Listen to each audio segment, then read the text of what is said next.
రాష్ట్ర ప్రయోజనాలు కాపాడడానికి లేకపోతే, రాష్ట్రానికి వచ్చిన నీళ్ళని కూడా కాపాడే స్థితి లేకపోతే ఇదేం దద్దమ్మ ప్రభుత్వం? ఇంత చేతగాని ప్రభుత్వం ఉంటే ఎట్లా? నోరు లేని ప్రభుత్వం ఉంటే ఎట్లా? పెద్ద నోరు పెట్టుకొని పెద్ద గడబడి చేయాలి కదా.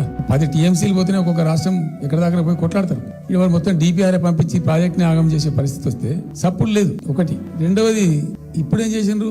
ఇరిగేషన్ మంత్రికి లెటర్ రాసిండు. వాడు చెప్పిండా చెప్పలేదు భగవంతుని గారు 45 టీఎంసీలు ఇవ్వండి మాకు అనుమతి అని చెప్పి. ఎట్లా రాస్తావు నాకు అర్థం కాదు. ఏం ముఖం పెట్టుకుని రాస్తావు? ఇదో ప్రభుత్వమా?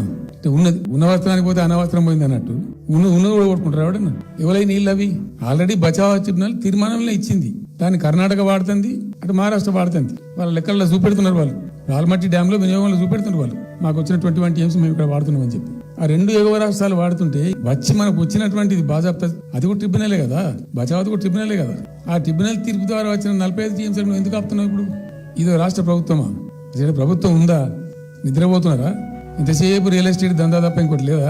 ఇల్టు భూములు ఎట్లా అమ్ముదాం, పల్టు భూములు ఎట్లా అమ్ముదాం, ఆ భూములు ఎట్లా దెబ్బ పెడదాం, ఇంకెంత కమిషన్ కొడదాం, ఇది తప్ప రాష్ట్ర ప్రయోజనాలు, నీళ్లు, రైతులు, మనుషులు లేరా? ప్రాజెక్టులు ఎందుకు 2 నెలల నుంచి ₹1 పెట్టలే?